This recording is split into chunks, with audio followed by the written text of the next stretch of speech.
Hi crafters, this is Kristen at Mrs. K Creations. I hope you all are having a wonderful Thanksgiving weekend. This weekend I had actually seen a adorable video by Vicky at ClipsnCuts. I'll put her link in the description. And she inspired me to create these fun tags. They were just so much fun to make, and I thought I'd give a short video just kind of explaining what I did. I just had so much fun making these. I started off actually with basic cardboard. I get this cardboard from the back of my drawing journals, and it's just such a sturdy, good cardboard, and you can cut it to any size you want. So I just cut these to 3 by 4 1/4, and I cut little 3/4 inch corners off. So I just started off pretty simply. I took a paper that I wasn't really crazy about. It actually was from a stack that is really gorgeous. It's the Heirloom DCWV stack. Sorry, that's pretty blurred out, or that's pretty big. But anyways, you can actually find it at Joann Fabrics. I did see it for sale there recently. I just love that stack. It has so many fun papers in it. But the paper I used from it is actually just a simple wood grain, and you can see how it's just kind of a vanilla. It has kind of some worn spots, so it's excellent for if you want a tattered look or something like that. So all I did with that was I put some Mod Podge onto the cardboard, and I put my paper onto the tag. I did not ever Mod Podge the top of them though. The reason why is I wanted them to be very absorbent, and I wanted them to really just have that nice texture that the paper has. I didn't want them to be too glossy. Sometimes when you use Mod Podge, even though it's matte, it seems to be too glossy sometimes. So all that I did after I put on the paper was I used a little bit of white acrylic paint.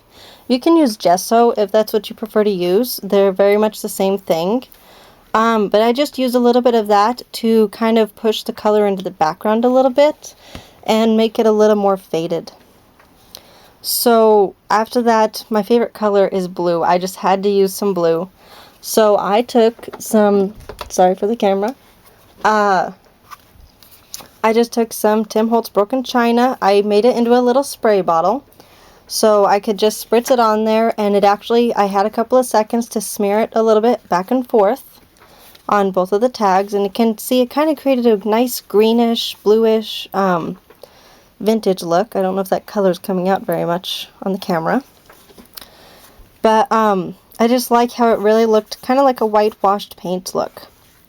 So, but still I wanted to dress up the background quite a bit, so I took out my Tim Holtz stencils. Those are so much fun. They really make some gorgeous, he just makes some gorgeous stencils.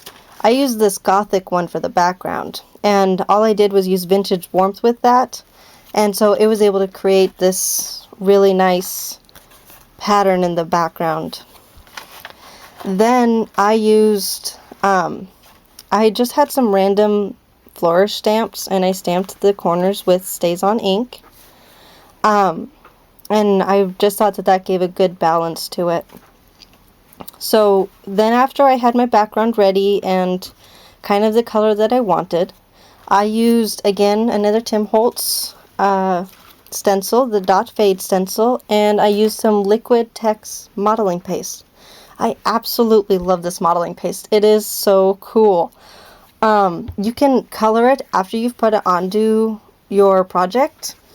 You can also color it before you put it through the stencil, so it can pick up any pigment, but I just love how it looks when it's white and how just a stark difference it has to the background. So after that, I decided, on Vicky's video, she had done a very adorable, she had a Tim Holtz, I believe, lantern sticker. It was kind of 3D. I didn't have that, but I did have a lantern stamp. So I'm not actually sure where I got these stamps from. I believe I got them from Joann's, possibly a Bo Bunny stamp. I could have gotten it at Crafter's Warehouse as well, but this is the stamp set. So if you recognize it and you know who it's by, then please leave a comment. but I'm pretty sure it's by Bo Bunny.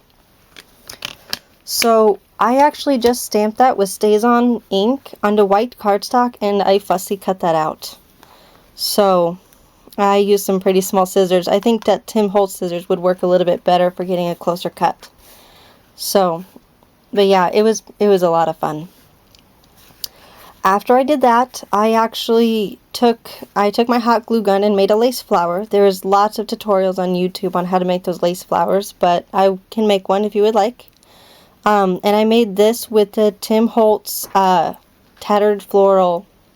I believe it's a tattered floral die for the Tim Holtz or the Sizzix die cut machine. And I used one of Tim Holtz's brads.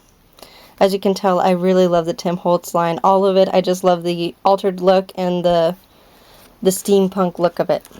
So after that, and this little flower, I'm not quite sure where I got it from, but I'm pretty sure you can get it just about anywhere, especially at Michael's or something. You can just get them in a whole pack. The lace I actually got from Walmart. You can get like a yard of lace for $1 a lot of the times, and so I pick those up every chance I get. You can get them in many different colors. My favorite is to get it in white or black. And they're just so easy. They're so soft, and they're perfect to play with and make little flowers with. This little bead that's on the top of the flower, I actually also got at Walmart. For $3, you can pick up a whole pack of different kinds of beads, and they're just great. There's some amazing colors with them. Here's kind of an example of the beads that I got in this set. And also, I love these organizers. They're just amazing. So, I didn't really have a stamp set yet that I can stamp words on, but I did have this sticker set from a very old paper pack, actually.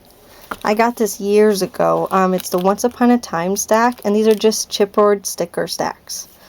I just love them. They're so cute and so sweet, and I just thought it was so awesome. I loved, so I created a storybook adventure, and this one for Dream. And other than that, I used a little bit of the Tim Holtz Dauber. Again, another Tim Holtz product.